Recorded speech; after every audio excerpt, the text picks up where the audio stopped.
Bonsoir à tous. Donc nous sommes réunis en ce mois d'octobre, qui est Octobre Rose, comme vous le savez, pour une intervention sur cancer et polyarthrite. Où en est-on?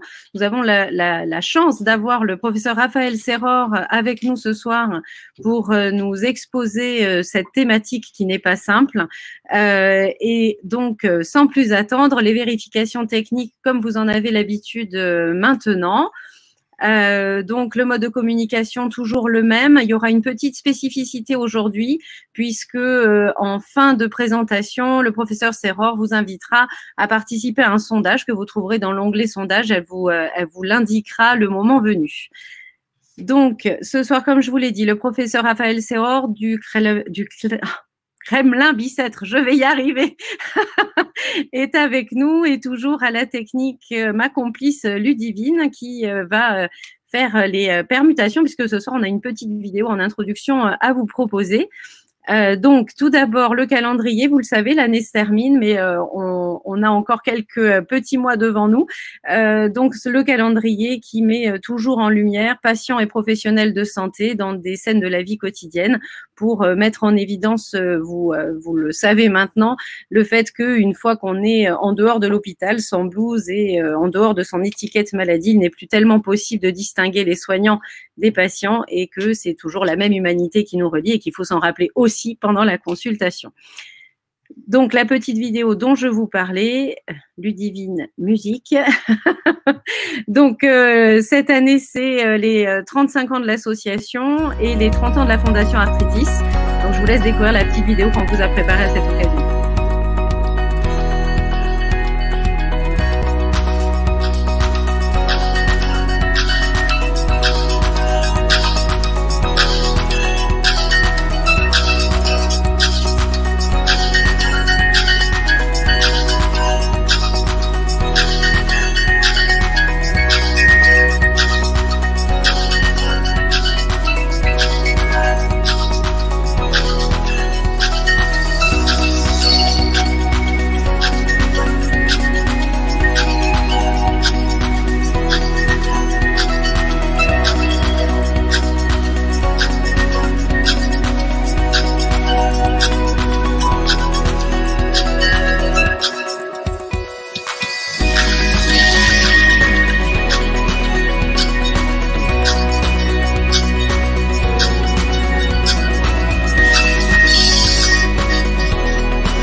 Donc voilà, vous l'avez vu, donc comme je vous disais, c'est l'anniversaire commun, en fait un anniversaire un peu essentiel, autant la Fondation Arthritis que l'association cette année.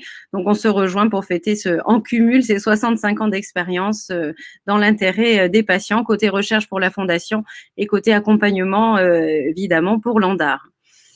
Donc, je vous informe aussi que le MOOC est actuellement en ligne et disponible.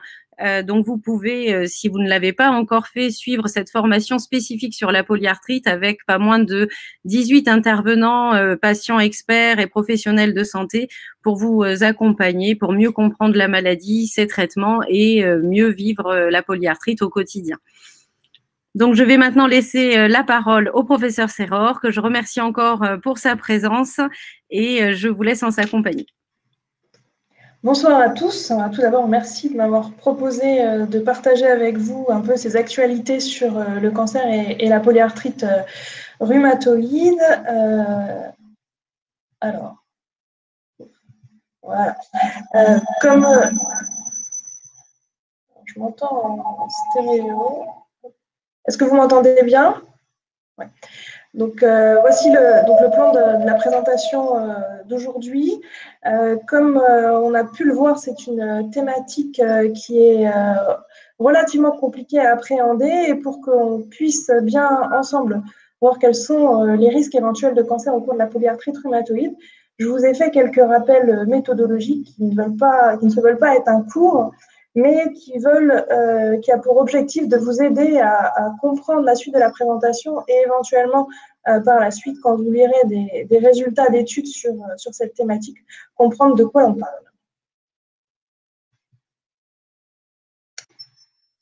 Alors, on va d'abord parler sur la méthodologie des mesures d'association. Ce qu'on appelle mesures d'association, c'est les noms qu'on donne aux variables qui vont correspondre à la mesure du risque, ici du risque de cancer au cours de la maladie. Tout d'abord, on va vouloir savoir combien de cas de cancer sont survenus au cours d'une période donnée, et cela, ça va s'appeler l'incidence, et ça va être exprimé en patients année. Je vous donne un exemple d'incidence des cancers sur les 3 principaux registres français de biothérapie pour le rituximab, l'abatacept ou le tocilizumab. Et donc, comme vous pouvez le voir ici, est notée l'incidence. L'incidence est de environ 1 pour 100 patients année, c'est-à-dire que si on traite 100 patients pendant un an, on va observer un cancer. C'est globalement ce que l'on voit au cours de la polyarthrite rhumatoïde quand on prend tous les cancers confondus. Et si on prend les cancers séparément, en particulier les lymphomes qui, on verra, sont un des sujets abordés au cours de la polyarthrite rhumatoïde, ce risque est plus faible, forcément, c'est de 0,1 pour 100 patients année. Donc, si on traite 100 patients pendant un an, on observera 0,1 lymphome, c'est-à-dire une chance sur 10 de voir un lymphome. Ensuite, une fois qu'on a cette incidence, on va vouloir la comparer à ce que l'on connaît par rapport à la population générale, premièrement. Et donc ça, vous allez voir apparaître une variable qui s'appelle le SIR, qui correspond au ratio d'incidence standardisé. En fait, on compare par tranche d'âge l'incidence de ces cancers dans notre population, donc ici les PR, par rapport à ce qui est connu à la population, dans la population générale. Donc ça, c'est par rapport à la population générale. Et puis après, on va vouloir étudier le risque de cancer lié au traitement. Et là, on va se retrouver dans un groupe de patients qui ont la polyarthrite rhumatoïde. Et on va vouloir, par exemple, comparer les patients qui vont recevoir une biothérapie, les anti-TNF le plus souvent, et les comparer à ceux qui ne reçoivent pas de biothérapie, le plus souvent, qui reçoivent un traitement de fond classique ou le méthotrexate. Et dans ces études-là, en fonction de la méthodologie, on va se retrouver avec des variables qui s'appellent OR comme odds ratio, RR comme risque relatif, ou HR comme hazard ratio, donc ratio de risque. Ce sera en fonction du type d'étude, on n'aura pas forcément le même, mais globalement, ça va s'interpréter de la même façon. Et comment ça s'interprète? Globalement, si votre valeur, que ce soit le SIR, l'OR, le RR ou le HR, est à 1, il n'y a pas de surrisque. C'est le même risque que la population à laquelle vous vous comparez. Si c'est inférieur à 1, 0,5, ben c'est un risque diminué. 0,5, par exemple, c'est la moitié du risque. C'est un risque diminué par 2. Si c'est supérieur à 1, c'est un risque augmenté. 1,5, c'est multiplié par 1,5. 2, c'est multiplié par 2. Voilà. Et après, à côté de cette valeur qui mesure l'association et donc le risque de cancer, vous allez avoir ce qu'on appelle un intervalle de confiance. Généralement, c'est 2 chiffres entre parenthèses ou entre crochets. Et si entre ces deux chiffres, il y a le chiffre 1, c'est-à-dire si cet intervalle de confiance comprend 1, en fait, ce risque n'est pas significatif, donc on considère que le risque est équivalent à la population à laquelle on se compare. Donc ça, c'est vraiment des mesures basiques qui vont être utilisées dans toutes les études que je vais vous présenter. Et voilà les clés un peu pour les comprendre. Ensuite, il faut comprendre aussi qu'on va avoir différents types d'études pour évaluer le risque de cancer associé à la polyarthrite rhumatoïde. Et globalement, on a 2 principaux types d'études. Les essais randomisés et les regroupements d'essais randomisés qu'on appelle les méta-analyses, et les études, on va dire, observationnelles, les études en vraie vie, les cohortes, les registres, les bases de données d'assurance maladie, qui sont généralement effectuées après l'arrivée sur le marché, donc la commercialisation de la molécule, et où là, on voit comment le risque évolue chez des patients traités en vraie vie. Et on va voir que chacune de ces types d'études a des avantages et des inconvénients. Donc, l'essai randomisé, si vous vous souvenez ou si vous n'êtes pas vraiment familier, globalement, peut-être certains d'entre vous ont déjà participé à des essais au cours de la polyarthrite rhumatoïde. On va sélectionner un certain nombre de patients sur des critères qui sont les critères d'entrée dans l'étude. Et les patients vont être tirés au sort, ce qu'on appellera la randomisation, entre différents traitements, par exemple une biothérapie par rapport à du placebo, c'est-à-dire pas de traitement, ou par rapport au méthotrexate. Donc, grâce à ce tirage au sort, on sait que tous les groupes de traitement et leur contrôle sont similaires en termes de caractéristiques. Ils ont les mêmes risques de répondre ou pas répondre au traitement. Et ils ont aussi les mêmes risques d'avoir des effets secondaires, par exemple des cancers. C'est ce qui nous intéresse aujourd'hui. Donc, on va avoir une vraie estimation du risque de cancer. Le problème, c'est que c'est des petits effectifs. On sait que le cancer, et bien heureusement, est un événement rare. Et donc, quand on se retrouve sur des essais qui incluent 100 ou 200 patients par bras, on n'aura pas la puissance nécessaire pour montrer ce risque. Donc, c'est des petits effectifs. Les patients auxquels on propose les essais et qui remplissent les critères d'entrée dans les essais sont généralement des patients qui ont pas d'autres maladies, pas d'autres facteurs de risque de cancer ou de complications. Donc, on a une population un peu sélectionnée, un peu moins à risque de faire des complications. Donc, on va observer moins de complications.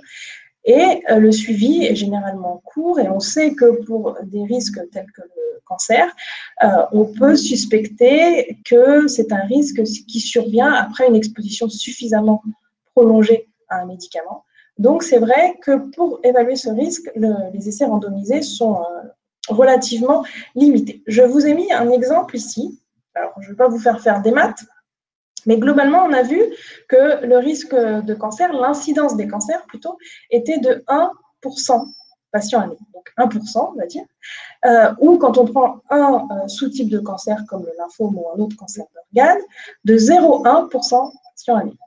Et donc, si je vous ai mis sur cette diapositive le nombre de patients qu'il faudrait inclure dans chaque bras de notre essai thérapeutique pour arriver à montrer une augmentation du risque sur les deux premiers exemples de 2 et sur les deux derniers exemples de 5. Reprenons par exemple le risque global de cancer, 1% patient année. Si dans notre groupe témoin, il est effectivement de 1 et qu'il est doublé dans notre groupe sous le nouveau traitement, il faudra inclure 1500 patients par bras. Si le risque est de 0,1 et qu'il est doublé dans notre groupe traitement, il est donc de 0,2, il faudrait inclure 31 500 patients par bras, et vous imaginez bien que des essais à 31 000 patients, ça n'existe pas. D'où l'intérêt des autres types d'études, qui sont ces fameuses études après la commercialisation ou les études observationnelles. Ça va être différent. On prend des patients qui ont la polyarthrite rhumatoïde, comme vous, et on va regarder au sein de ces patients, dans les études que l'on a, ceux qui ont reçu des traitements par biologique, par exemple, et ceux qui ont reçu des traitements par traitement de fond classique, et on va comparer la fréquence des cancers entre ces deux types de patients. Le problème ici, c'est que le choix de donner un traitement par biothérapie ou par traitement de fond classique n'est pas anodin. Effectivement, on va donner les traitements de fond biologiques pour des patients qui ont généralement des maladies plus sévères. On ne va pas donner de traitement par biologique chez des patients qui ont un antécédent de cancer, par exemple. Donc, il y a ce qu'on appelle le biais d'indication et les deux populations ne sont pas parfaitement comparables.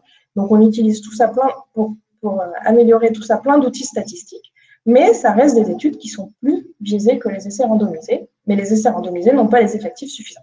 Donc, je vais vous présenter des données qui vont être issues des essais randomisés et des données qui sont issues des données observationnelles. Et ce qui est important à savoir, c'est que si ces données d'observation et ces données d'essais randomisés nous donnent les mêmes résultats, on est quand même très confiant vis-à-vis des résultats.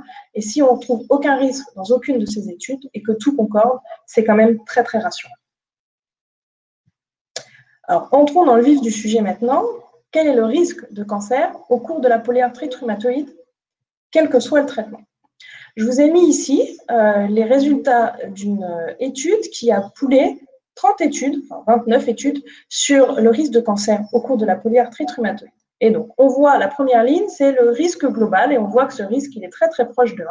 Et il n'y a en fait pas de sur-risque global de cancer dans la polyarthrite rhumatoïde, ce qui est quand même une excellente nouvelle. On voit par contre qu'on a une légère augmentation du risque de cancer du poumon au cours de la polyarthrite rhumatoïde. Mais finalement, ce n'est pas quelque chose de très étonnant. Vous savez comme moi que la polyarthrite rhumatoïde est une maladie qui peut être induite par le tabac. C'est-à-dire qu'au sein des patients atteints de polyarthrite rhumatoïde, il y a plus de fumeurs que dans la population générale.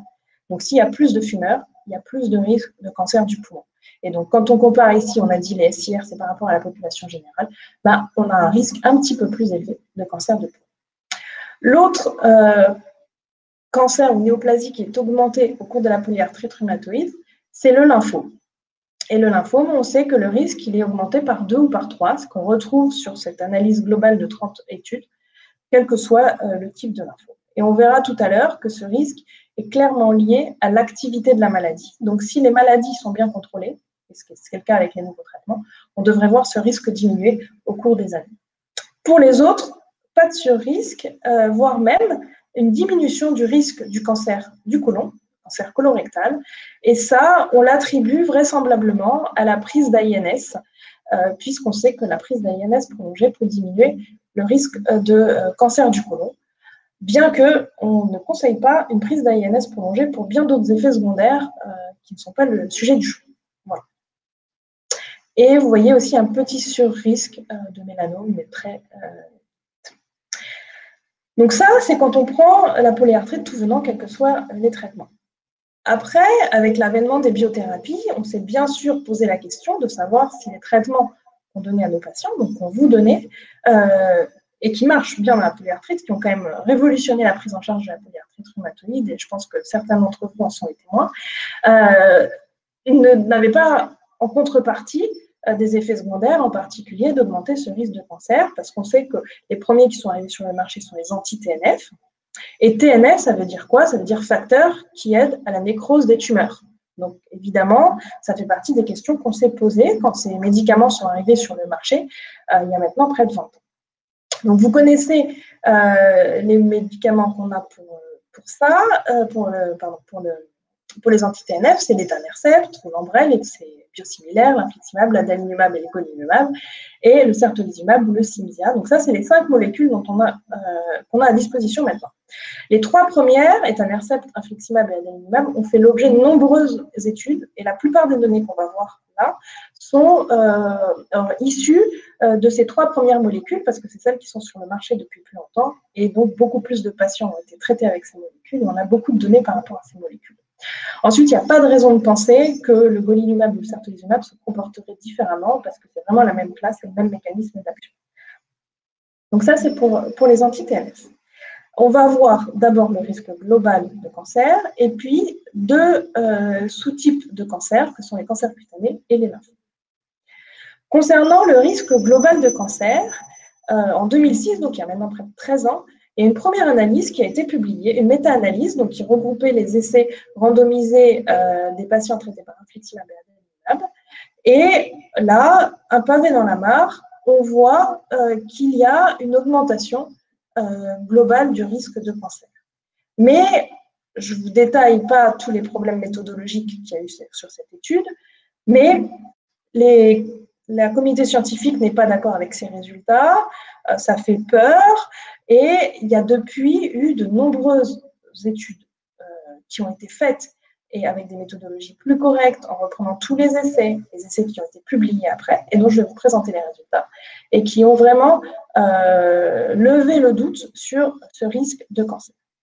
Quelques années après, en 2011, donc une méta-analyse plus importante qui inclut tous les essais qui concernaient l'adalimumab, l'étanercept et l'infliximab, 74 essais versus placebo versus méthotrexate. Et là, qu'est-ce qu'on voit? Je vous ai dit, hein, quand c'est 1, c'est qu'il n'y a aucun risque. Et donc là, le risque, il était à 0,99. Donc c'est vraiment très, très proche de 1. Donc, on ne retrouve aucun surrisque de cancer global quand on compare des patients qui sont traités par anti-TNF à ceux qui ne le sont pas au cours des essais randomisés, donc avec des populations bien comparables. Si on prend les données d'études observationnelles, donc des registres cette fois-ci, qu'on les poule de la même façon, qu'on fait une méta-analyse, eh bien on retrouve un risque qui est similaire, c'est-à-dire absence d'augmentation du risque de cancer sous anti-TNF par rapport au traitement de fond classique dans les données d'études observationnelles en Europe et aux États-Unis. Ensuite, on a fait aussi des études sur les bases de données de l'assurance maladie, où là, on se retrouve avec des effectifs très, très, très importants, puisque ça couvre, par exemple, en France, toute la population française, quasiment 86% de la population française. Et là, on retrouve quoi?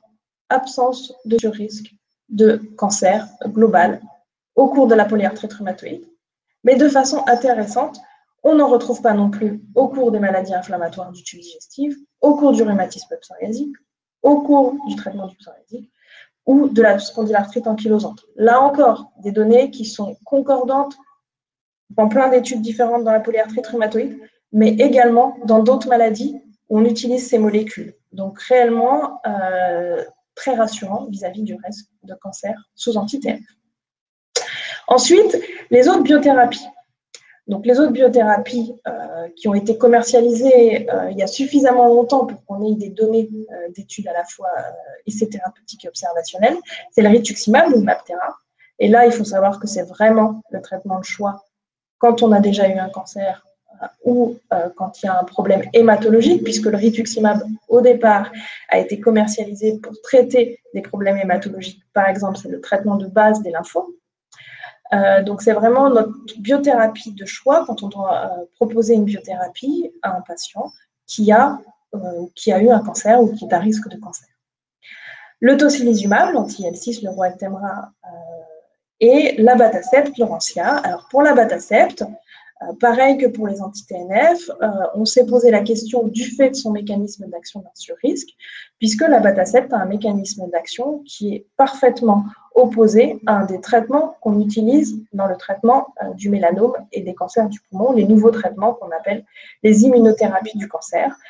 Elles agissent de façon totalement opposée à l'Orencia. Et d'ailleurs, quand on traite les patients atteints de cancer par ces molécules, ils développent des maladies auto-immunes. Donc, on s'est posé la question de savoir si l'abatacept pouvait entraîner une augmentation du risque de cancer.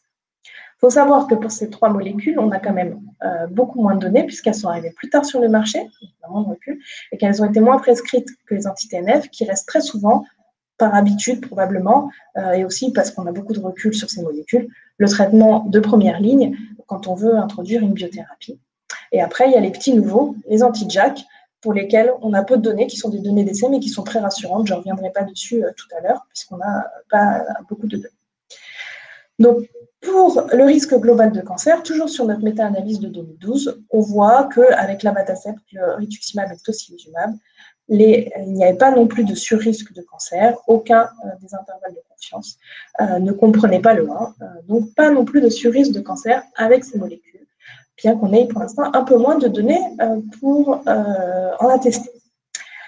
Après, il y a deux questions, on a dit, qui restaient en suspens, le risque de cancer cutané et le risque de lymphe. Concernant le risque de cancer cutané, il faut distinguer les cancers cutanés non mélanomes, et c'est ce que je vais vous montrer tout de suite. C'est des cancers qui sont généralement favorisés par l'immunosuppression, et on va voir que ça se confirme avec tous les traitements, et c'est le cas dans d'autres maladies également. Mais il faut voir que c'est des cancers qui ne métastasent jamais, c'est des maladies locales, c'est ce qu'on appelle le spino- et le basocellulaire. Et je sais qu'il y a certains d'entre vous qui ont posé des questions, on y reviendra à la fin. Et donc, ces cancers-là, on sait qu'ils sont augmentés par l'immunosuppression, et on va retrouver au cours de la polyarthrite la même chose, une discrète augmentation du risque de cancer non mélanome avec les anti-TNF dans cette étude, sur la méta-analyse de 2011. La même chose, une discrète augmentation sur la méta-analyse des registres. Et si on regarde bien, ça c'est les données d'un registre danois, on retrouve ce risque sous anti-TNF, mais on le retrouve aussi sous traitement de fond classique. Donc c'est plus un risque qui est lié à l'immunosuppression qu'au type de traitement lui-même. Et si on compare les anti-TNF versus les traitements de fond classiques, on n'a pas de différence. Donc, il faut savoir que ce risque existe quand on a une maladie auto-immune et qu'on reçoit un traitement immunosuppresseur, parce que ça nécessite un dépistage et un suivi dermatologique assez régulier. En ce qui concerne le risque de mélanome, donc là, c'est un peu différent. Le mélanome est quand même une maladie plus sévère quand elle est diagnostiquée pas à ces stades précoces. Et donc, il faut vraiment être vigilant vis-à-vis de ce risque. Donc là, on a aussi quelques données avec globalement pas d'augmentation du risque de mélanome sous traitement par anti-TNF comparativement au traitement classique, puisqu'on a vu que notre intervalle de confiance ne comprenait pas 1, mais on voit qu'on est juste à la limite. Et ce qu'on peut voir, là je vous donne un exemple de méta-analyse de registre où les auteurs se sont intéressés à regarder en fonction du pays. Et ce qu'on voit, c'est qu'on retrouve un petit sur-risque, en fait, dans les pays nordiques, la Suède, le Danemark, et dès qu'on se dirige un peu plus au sud, alors sachant que l'Angleterre, l'Allemagne et la France ne sont pas très très au sud, mais encore plus au sud, l'Italie et le Portugal, ce sur-risque disparaît. Et vous savez comme moi que les cancers cutanés sont liés au phototype. Le phototype, c'est-à-dire quoi? Quand on est blond aux yeux bleus, on a plus de risques que quand on est brun aux yeux marrons. Quand on a la peau mate, on a moins de risques que quand on a la peau blanche. Et donc, en Suède, au Danemark, eh bien, on a plus de patients, et même dans la population générale, de gens qui ont ce qu'on appelle un phototype à risque de cancer, que ce soit cutané, mélanome ou non mélanome. Et c'est dans ces populations qui ont déjà un risque de base plus élevé qu'on retrouve un petit sur-risque de cancer cutané de type mélanome sous traitement par biothérapie, ici les anti-TNF, et aussi possiblement sous traitement par traitement de fond classique. Dans tous les pays au sud du Danemark, de la Norvège, on ne retrouve pas ce risque. Enfin, le dernier risque, c'est celui des lymphomes. On a vu tout à l'heure que c'était un des cancers qui était augmenté, dont le risque était augmenté au cours de la polyarthrite, et je vous ai dit que c'était lié à l'activité de la maladie. Ça, on le sait depuis cette étude, qui date de 2006 maintenant, où les auteurs ont pris une cohorte de patients atteints de polyarthrite rhumatoïde, dont ils ont extrait les cas de lymphome, il y en avait 372, et ils ont regardé chez tous les patients, les PR sans lymphome et les PR avec lymphome, l'activité de la maladie pendant les 10 années qui ont précédé la survenue de lymphome. Et ce qu'on peut voir, c'est que quand la maladie est bien contrôlée, là c'est l'activité de la maladie par décile, c'est-à-dire les 10% de patients qui ont l'activité la plus faible sont là, les 10% de patients qui ont l'activité la plus élevée sont ici. Et ici, on augmente graduellement. Donc tous les patients qui ont une maladie plutôt bien contrôlée ont un surrisque soit inexistant, soit très faible. Et quand on est parmi les patients dont la maladie est moins contrôlée, c'est là que le risque augmente. Donc on sait que c'est un cancer lié à l'activité de la maladie. Et donc, pour éviter sa survenue, il est très logique de penser que de contrôler la maladie aurait un effet positif. Mais à contrario, si on se dit que c'est un cancer lié à l'activité de la maladie, il va survenir chez les patients qui ont une activité plus élevée, et donc on peut se demander au cours des études observationnelles si on ne va pas avoir un surrisque chez les patients qui sont traités par biothérapie comparativement à ceux traités par DIMARD, pas du fait du traitement, mais du fait qu'ils ont une maladie plus sévère et plus active. Donc on va maintenant passer aux résultats des études qui évaluent ce risque de lymphome. Donc là, on est toujours sur notre méta-analyse de 2011 des registres, donc les données observationnelles. Et là, on va se comparer, vous avez vu, c'est un SIR sur cette diapo, donc à la population générale. Et donc, si on prend les patients PR par rapport à la population générale, on retrouve cette augmentation du risque de lymphome que je vous avais présenté sur une des premières diapos, qui est de l'ordre de 2 à 3, de 3 fois celui de la population générale. Donc ça, on n'est pas étonné, c'est ce qui était connu. Maintenant, si on compare nos patients traités par anti-TNF, donc plus à risque puisque maladie plus sévère, comparativement à ceux traités par DIMARD, et là, on ne retrouve aucun risque de lymphome augmenté sous les traitements de fond, sous les traitements par biothérapie, par anti-TNF, comparativement au traitement de fond classique. Et si on regarde sur les autres données, donc les méta-analyses d'essais, on retrouve la même chose, pas d'augmentation de ce risque. Et sur les autres traitements, comme vous voyez, on a beaucoup moins de données pour pouvoir conclure de façon fiable, puisqu'il n'y a qu'une seule étude pour chacune des autres molécules. Mais en tout cas, on est assez rassuré. Vous voyez ici que le rituximab n'apparaît pas, puisqu'on a dit que c'était un des traitements du lymphome. Donc, à l'évidence, on n'augmente pas le risque de lymphome, puisque c'est le traitement de cette complication. Au sein des anti-TNF, les données françaises et aussi les données anglaises suggèrent que l'étanercept pourrait diminuer ce risque de lymphome, en tout cas pas l'augmenter, comparativement à l'infliximab et à l'adalimumab, qui, eux, ont un risque qui est équivalent à celui qu'on connaît au cours de la polyarthrite rhumatoïde. Peut-être une différence entre les anti-TNF, entre l'étanercept et les autres anti-TNF. Donc, en conclusion de tout ça, qu'est-ce qu'on va retenir? Concernant le risque de cancer et de la polyarthrite rhumatoïde, première bonne nouvelle, pas d'augmentation globale du risque de cancer au cours de la polyarthrite rhumatoïde. Il y a toutefois un risque augmenté de cancer du poumon, mais qui n'est pas lié à la maladie, qui est lié à un facteur de risque commun à la polyarthrite et au cancer du poumon, qui est le tabac. Il y a plus de fumeurs qui ont la polyarthrite rhumatoïde, donc il y a plus de cancer du poumon.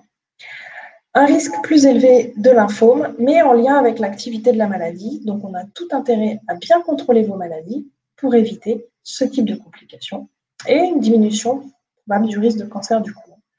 Comme on l'a dit tout à l'heure, probablement liée à la prise d'anti-inflammatoires non stéroïdiens, mais pour lequel je ne recommande pas non plus cette prise de façon prolongée. Concernant les anti-TNF, on a eu un doute en 2006 avec cette première méta-analyse dont la méthodologie n'était pas très bonne.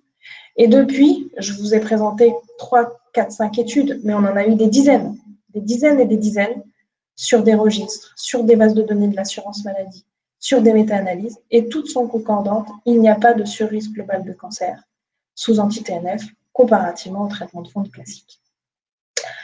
Par contre, il y a probablement un surrisque de cancer cutané non mélanome lié à l'immunosuppression, donc qu'on voit au cours des anti-TNF, mais qu'on devrait observer finalement avec tous les traitements, un peu moins avec les traitements de fond classiques, mais probablement pas de façon franchement différente, et probablement avec les autres biothérapies de façon identique. Mais c'est une maladie locale qui ne métastase pas. Donc il faut se faire dépister régulièrement par le dermatologue pour détecter la survenue de ces petits cancers de la peau et les traiter. Concernant le col de l'utérus, j'en ai pas parlé, mais c'est le même mécanisme. C'est un cancer qui est favorisé par l'immunodépression parce que c'est un cancer lié à des virus. Donc je pense, et c'est pour ça que je vous l'ai mis là, qu'il est toujours de bon ton de rappeler qu'il ne faut pas rater ses frottis en cette période d'octobre rose, parce que c'est un cancer lié à l'immunodépression. Et dès qu'on a des traitements de fond suppresseurs, c'est vraiment pas le moment d'oublier de faire ses frottis. Et les anti-TNF n'augmentent pas le risque de lymphome, et peut-être même pour l'étanercept, pourrait le diminuer, mais ce n'est pas confirmé dans toutes les études. En tout cas, ne l'augmente pas. Pour les autres biothérapies, comme vous l'avez vu, on a beaucoup moins de données, mais elles sont toutes rassurantes. On a une longue expérience rassurante avec le rituximab, qui est d'ailleurs le traitement d'une de ces complications qui est le lymphome. Donc ça en fait notre biothérapie de référence en cas de cancer. Pour l'abatacept, les données sont toutes rassurantes, même si on sait que le mécanisme d'action est parfaitement opposé à des traitements qu'on utilise dans le cancer. Et enfin, sans vous dévoiler les résultats que je présenterai au prochain congrès de la Société française de rhumato, nous avons étudié l'ensemble des patients polyarthrites traités en France sur les données de l'assurance maladie, et nos données sont tout aussi rassurantes que la littérature concernant le risque de cancer avec les différents traitements au cours de la polyarthrite rhumatoïde. Donc voilà les différents éléments que je voulais partager avec vous. Comme nous en avons parlé tout à l'heure, donc là c'est mes coordonnées si vous souhaitez, je vous ai préparé deux petits quiz. Donc là je vous invite à passer sur l'onglet sondage qui vont synthétiser en fait les résultats des données que je vous ai exposées pour voir si tout est bien rentré dans vos mémoires. Donc le premier concerne le risque global de cancer au cours de la polyarthrite rhumatoïde. Donc la première proposition, c'est: est-ce que la polyarthrite est associée à un surrisque global de cancer? Est-ce que la polyarthrite est plus fréquente chez les fumeurs? Proposition B. Est-ce que la polyarthrite est associée à un surrisque de cancer du poumon, à un surrisque de lymphome et à un surrisque de cancer du côlon? Donc je vous laisse remplir ce premier sondage. Donc ça, c'est vraiment des notions qu'on vient de voir. Le deuxième, concernant les biothérapies, et le risque de cancer. Les anti-TNF sont contre-indiqués en cas d'antécédent de cancer. Les anti-TNF augmentent le risque de cancer cutané non mélanome. Les anti-TNF augmentent le risque de lymphome. Un traitement dont le mécanisme d'action est inverse à la datacept est utilisé dans le traitement du mélanome. Et la dernière proposition, c'est le rituximab, et le biologique le plus à risque de cancer.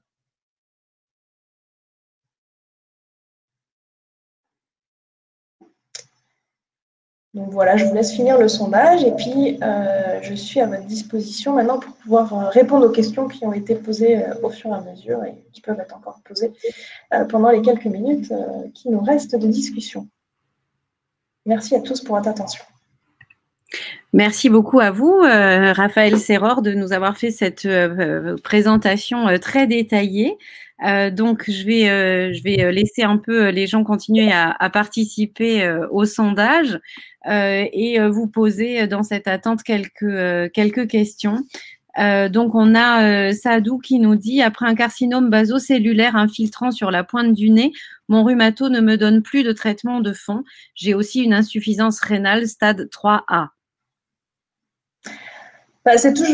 C'est toujours des situations un peu délicates parce que, comme on l'a vu, effectivement, les traitements immunosuppresseurs au sens large du terme augmentent ce risque de cancer cutané non mélanome.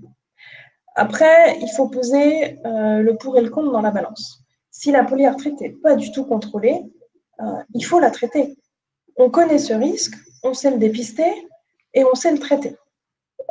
C'est-à-dire que si on a cet antécédent, de toute manière, il va falloir aller régulièrement chez le dermatologue pour faire examiner l'ensemble de la peau, pour voir s'il y a des petites lésions précancéreuses, les traiter, etc. etc. Mais ne plus donner de traitement pour la polyarthrite, si celle-ci est active, on s'expose à d'autres risques. C'est-à-dire que si elle est trop active, on va donner beaucoup de corticoïdes. Beaucoup de corticoïdes, ça veut dire plus de risque d'infection. Si elle est très active, on va se retrouver dans la situation où possiblement on augmente le risque d'une des autres complications qui est le lymphome. Alors, ça reste une complication extrêmement rare. Donc, si votre polyarthrite est bien contrôlée, que cela tienne, ok, pas de souci. On surveille et si elle revient active, on traite. Si elle n'est pas bien contrôlée, il faut savoir traiter, même si on a cet antécédent. Ce serait ma recommandation en renforçant la surveillance dermatologique pour détecter une éventuelle récidive ou d'éventuelles autres lésions précancéreuses. Parce que les spinaux, comme les basocellulaires, il y a des fois des petites lésions qui, pour les yeux des dermatologues, se détectent tout de suite, qui peuvent se traiter par un peu de laser ou de l'azote, parce qu'on sait que c'est des petites lésions précancéreuses pour éviter que ça évolue vers les basos.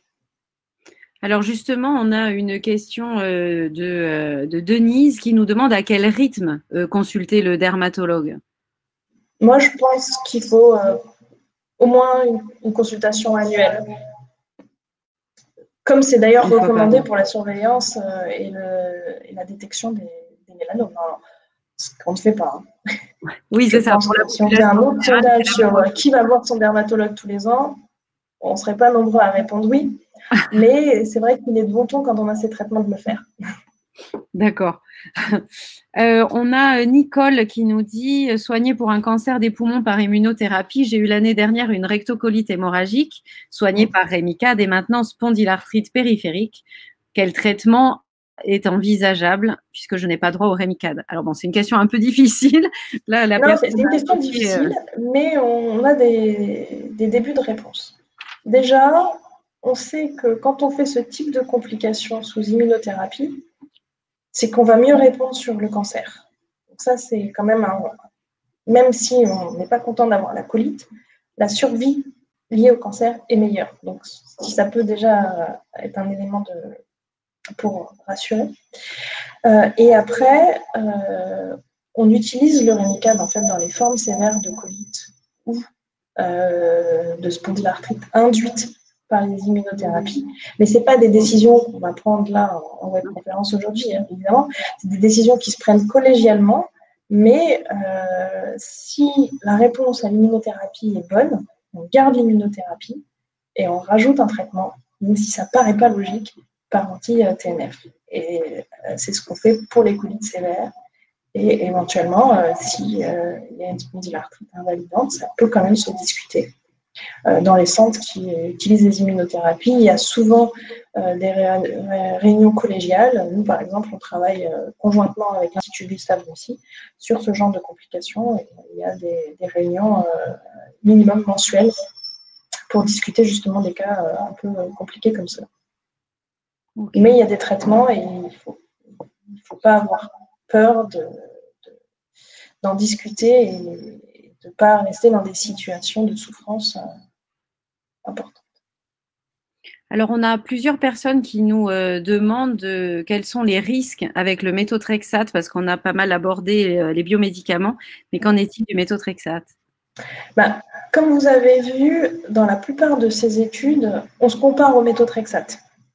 D'accord, ou au traitement de fond classique, mais dans 90% des cas, le traitement de fond classique, c'est le méthotrexate dans toutes ces études.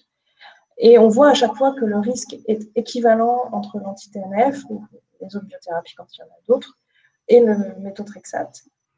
Donc ça veut dire que c'est la même chose le risque. En fait. Et comme il n'y a pas de risque, c'est qu'il n'y a pas de risque avec le méthotrexate. D'accord, on a probablement un peu moins d'immunosuppression. Donc là, tout à l'heure, je vous ai montré le registre danois où il y avait le même surrisque avec le méthotrexate qu'avec l'anti-TNF pour les risques de cancer cutané non mélanome. On ne retrouve pas ça dans tous les registres. En général, il y a un risque un petit peu moins important avec le méthotrexate qu'avec l'anti-TNF, enfin, qu'avec les biothérapies au sens large. Mais globalement, il n'y a pas de surrisque des autres cancers. Ça n'augmente pas non plus le risque de lymphome. On n'a jamais retrouvé un surrisque avec le méthotrexate comparativement aux autres études et comparativement avec la population générale. Après, on ne peut pas comparer à des PR qui ne sont pas traités, puisqu'il y en a très peu de PR qui ne sont pas traités, finalement. Donc, la population de référence pour dire s'il y a une différence avec le méthotrexate, ce serait des populations de PR non traitées, mais les PR bien traitées, il y en a vraiment très très peu, et c'est probablement des maladies moins sévères. On rentre aussi dans des analyses de risques différentes. Donc, aussi, il faut être rassuré vis-à-vis du méthotrexate et vis-à-vis de ce risque de lymphome et de cancer global. Je dis lymphome parce que c'est un des risques qui a été soulevé il y a de nombreuses années avec le méthotrexate et qui maintenant est bien résolu, il n'y en a pas. D'accord. On a Denise justement qui nous demande quels sont les examens pour détecter le myélome. Alors, le myélome, c'est pas le lymphome, hein, c'est une autre maladie hématologique qui n'est a priori pas plus fréquente dans la polyarthrite rhumatoïde que dans la population générale. Déjà, il faut savoir que c'est généralement une maladie qui survient chez les sujets relativement âgés. Et ça se détecte, le premier signe, c'est d'avoir sur la prise de sang ce qu'on appelle un pic, une gammapathie monoclonale, c'est-à-dire une immunoglobuline qui normalement, une immunoglobuline, c'est un anticorps, c'est ce qui vous défend contre les infections. Et là, il y a une cellule qui va en produire un seul, qui défend contre rien du tout, mais qui va monter en flèche. Et d'avoir ce pic ne signifie pas avoir le myélome. Ça, déjà, c'est une chose qu'il faut bien savoir, parce qu'il y a plein de gens qui ont des pics, et je suis sûre que parmi les patients qui sont là, il y en a qui ont un pic. Et parce que cette fréquence augmente, et à partir de 60 ans, 10% de la population a un pic. Heureusement, 10% de la population n'a pas un myélome. Mais au sein de ces pics, c'est moins de 2 à 3% des gens qui vont avoir un myélome. Mais une fois qu'on l'a, il faut le surveiller. S'il augmente, eh bien, on fera des examens à la recherche du myélome, et le diagnostic du myélome se fait par une ponction sternale où on va analyser les cellules de la moelle. Voilà, c'est comme ça qu'on fait le diagnostic, et on retrouve ces cellules qui produisent ce pic au sein de la moelle. Donc, si on a un pic qui augmente, on fait cet examen pour savoir si on retrouve ces cellules anormales au niveau de la moelle. Alors, il y a Louni qui nous demande, mais on en a un peu parlé, si la polyarthrite en elle-même peut favoriser certains cancers. Donc, effectivement, on en a parlé, et les deux cancers qui sont de toute façon assez reproductifs dans toutes les études augmentées au cours de la polyarthrite, c'est le poumon, du fait du lien au tabac, et le lymphome, du fait d'une activation en fait chronique du système immunitaire, ça, parce que la polyarthrite c'est une maladie auto-immune, Ça veut dire que votre système immunitaire est un peu suractif de façon chronique en s'attaquant à vous. Et donc, cette suractivité chronique du système immunitaire va entraîner une mutation des cellules et ce fameux risque de lympho. Et ça, ce risque, il est vraisemblable qu'on va le diminuer au cours des années parce qu'avec toutes les biothérapies qu'on a et le contrôle de la maladie qui est bien meilleur maintenant qu'il ne pouvait l'être il y a 20 ou 30 ans, probablement dans 10-15 ans, parce qu'il faut le temps que ces études sortent, on dira que le risque est moins important que ce qu'il était sur les premières études. Alors, Corinne nous fait un commentaire sur le myélome tout à l'heure. Est-ce que cet examen sanguin est demandé en systématique? Alors, pas forcément, pas par toutes les équipes.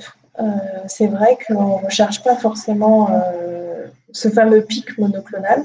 L'examen qui recherche ce pic monoclonal s'appelle l'électrophorèse des protéines plasmatiques. EPP pour les intimes, hein, sur les ordonnances en général, il y a écrit ça. Et quand vous recevez les résultats d'examen, ça se manifeste par une courbe qui fait comme ça, et puis avec des petites bosses, une grande bosse, et puis des petites bosses sur le côté. Donc, ceux qui en ont déjà eu visualisent bien à quoi correspond cet examen qui est l'électrophorèse. Il y a des situations où on le prescrit de façon systématique, par exemple avant traitement par rituximab, parce que le rituximab va entraîner la baisse des immunoglobulines et on veut savoir s'ils n'étaient pas déjà basses au départ. En vrai, il est probable qu'il faudrait qu'on le fasse systématiquement avant de prescrire une biothérapie, c'est le bon temps. Alors, il y a des équipes où on le font. Chez nous, on le fait parce qu'on prend aussi en charge le myélome, donc forcément, on est un peu sensibilisé au problème, indépendamment de la polyarthrite rhumatoïde. Mais après, on a aussi beaucoup de données rassurantes sur ces pics, en particulier sous anti-TNF. Quand on a ce pic et qu'il n'est pas associé à un myélome, ça s'appelle ce qu'on appelle une MGUS, une gammapathie bénigne, grosso modo. C'est comme un grain de beauté. Il va falloir le surveiller, d'accord, pour vérifier qu'il ne va pas devenir le mélanome pour le grain de beauté ou qu'il ne va pas devenir le myélome pour la MGUS. Et on a quand même du recul maintenant avec les anti-TNF et globalement, on ne voit pas apparaître de myélome, on ne voit pas bouger ces pics sous anti-TNF. Sur rituximab, il n'y a pas de raison qu'on le voit puisque ça traite à l'inverse les hémopathies. Donc, voilà. Il faut, globalement, quand on a ce pic et qu'il ne bouge pas, le surveiller une fois tous les ans. Quand on vient de le diagnostiquer, il faut faire tous les 6 mois. Et puis, quand on voit qu'il ne bouge pas, tous les ans. D'accord. Alors, il y a Josette qui demande si vous pouvez préciser les différents noms commerciaux du rituximab. Alors, rituximab, c'est Maptera. Il y a Rituxan aussi, je crois. Et il y a aussi Rituxan dans les biosimilaires. Merci. On a pas mal de questions qui arrivent, notamment Louni qui nous dit aussi que son médecin lui a indiqué que le métaux pouvait avancer le fait d'avoir un cancer, que si elle devait en avoir un, il se déclencherait plus tôt. Avec le méthotrexate, non. Non, c'est vraiment, il n'y a pas de surrisque de cancer avec le méthotrexate et on n'a pas vu apparaître de cancer. Ce qu'on peut voir, que ce soit avec le méthotrexate ou plutôt avec les biothérapies, on a tous eu des cas de patients chez qui on a commencé le traitement et dans les 2-3 mois qui ont suivi, on a diagnostiqué un cancer. Probablement qu'en cas de petit cancer sous-jacent, ça pourrait, si vous voulez, le faire apparaître. Mais le déclencher, non. Le déclencher plus rapidement, non. Si on exclut cette première période dans les études des 2-3 mois où, en fait, probablement que la maladie était déjà là, on n'observe aucun surrisque au long cours avec le méthotrexate. Et avec en plus la donnée rassurante qu'une fois qu'on est mis sous méthotrexate ou sous biomédicaments, il y a une telle surveillance rapprochée que s'il devait y avoir un événement problématique de type cancer, il serait détecté. Ils sont détectés plus tôt. Ouais. Donc, parce que Louni nous fait aussi un commentaire en disant donc si on ne prend pas de traitement, on a un risque d'avoir un lymphome car j'ai stoppé tout traitement. Donc sa question, c'est un peu dans sa balance bénéfice-risque. Ben oui, c'est ça. Le médicament, est-ce que c'est sa meilleure idée Et d'autant que si la polyarthrite n'est pas contrôlée, une polyarthrite pas contrôlée, on sait que ça peut aussi entraîner des dommages articulaires et puis de l'inflammation chronique, des problèmes cardiovasculaires. Donc il faut vraiment contrôler la maladie et au mieux avec des traitements de soins et des biothérapies, pas avec de la corticothérapie qui elle aussi entraîne, je pense que c'est une discussion que vous avez déjà eue sur d'autres webconférences, mais la corticothérapie au long cours, c'est aussi pas la panacée. Non, mais c'est très bien de rappeler les messages essentiels. On a Cécile qui nous demande si vous connaissez le pourcentage de risque de cancer pour un patient sous anti-TNF depuis 15 ans. Voilà. Est-ce qu'avec 15 ans de biomédicaments, on a un risque majoré de cancer ou non? C'est ce qu'on voit dans les études et ce qu'on a pour les anti-TNF. Non, on n'a pas plus de risque quand on a l'anti-TNF que quand on a le méthotrexate ou quand on a l'anti-TNF par rapport à la population générale, de même âge et de même sexe. C'est ça le ratio standardisé, le fameux SIR. Ça compare notre risque par rapport à celui de la population générale. Après 15 ans d'anti-TNF, on a 15 ans de plus. Et 15 ans de plus, indépendamment de tout traitement ou toute maladie, on a plus de risques. Oui, il faut faire attention à discriminer. C'est pour ça qu'il ne faut pas analyser de façon crue le nombre de cancers qui surviennent au cours des années, mais qu'il faut le comparer à celui de la population de même âge et de même sexe. Et c'est ce que font ces études avec le SIR. Ok, merci beaucoup. Donc, on a Sylvie qui nous dit que son analyse justement sanguine avait été prescrite par le rhumatologue, mais que c'est le médecin traitant qui a vu l'anomalie. Heureusement qu'il était là. La gammapathie est arrivée après le méthotrexate. Donc voilà, on félicite son médecin généraliste qui a assuré. Il faut bien surveiller, faire les examens. Surtout si elle n'était pas là avant et qu'elle est apparue, il faut s'assurer qu'il n'y a pas une petite maladie sous-jacente. Je vous laisse peut-être revenir sur les sondages pour. Est-ce que... Je ne sais pas si vous voyez, vous, les résultats. Moi, je ne vois pas les résultats. Ah, moi, je les vois. Moi, je peux voter, mais je ne vois pas les résultats. D'accord, moi, je ne pouvais pas voter. Donc, pour la question, l'APR et la majorité des réponses, 60%, a répondu plus fréquente chez les fumeurs. Ouais. Et ensuite, on a 27% qui ont répondu associé à un surrisque de cancer du poumon. Ouais. Et un petit 13% sur un surrisque de lymphome. C'est exactement ça, c'est B, C et D, donc plus fréquente chez les fumeurs, le cancer du poumon et le lymphome. Pour le reste, pas de surrisque global, et pour le cancer du côlon, plutôt une diminution de risque qu'une augmentation. Donc, ils vous ont bien écouté. Personne n'a répondu les deux, la A et la E. Pour quelles affirmations sont exactes? On a là une répartition. Donc, les anti-TNF sont contre-indiqués en cas d'antécédent de cancer. Un traitement de mécanisme d'action inverse à l'abatacept est utilisé dans le traitement du mélanome. Et ensuite, à 22%, les anti-TNF augmentent le risque de cancer cutané non mélanome. Et à la marge, certains ont répondu, les anti-TNF augmentent le risque de lymphome et le Ritux est le biologique le plus à risque de cancer. D'accord. Alors là, effectivement, sur la première proposition, les anti-TNF sont contre-indiqués en cas d'antécédent de cancer. Et en fait, ce n'est pas écrit sur le Bidal, qui est notre Bible des médicaments. Mais c'est un accord tacite au sein de la communauté scientifique pour dire qu'il ne faut pas les utiliser quand il y a un cancer de moins de 5 ans. D'accord. Et donc, si après on est en rémission depuis plus de 5 ans, on peut discuter de les utiliser. De préférence, on utilisera le rituximab. Donc, ce n'est pas du tout celui qui a le plus de risque de cancer, mais c'est au contraire celui qu'on n'a pas. Mais si les patients n'ont pas répondu au rituximab, que le cancer a plus de 5 ans et qui est en rémission, il faut quand même les traiter. Et donc, ça nous arrive d'introduire des anti-TNF dans ce contexte. On a quelques données que je ne vous ai pas présentées, mais qui sont extrêmement rassurantes sur le risque de récidive d'un cancer ou le risque de survenue d'un second cancer. Et on voit qu'il n'y a pas d'augmentation de risque, en particulier sur les données des registres allemands, qui sont très, très rassurants vis-à-vis de ce risque. Donc, on met le seuil de 5 ans, on privilégie les autres molécules, comme le rituximab, dont on sait qu'il n'y a pas de risque, Et si on est obligé de revenir à des molécules pour lesquelles on a moins de données ou pour lesquelles on a cette contre-indication, souvent on préférera l'anti-TNF parce que justement on a ce recul très long sur l'utilisation de ces molécules, y compris dans des situations de patients qui avaient un antécédent de cancer dans les registres. Donc très rassurant.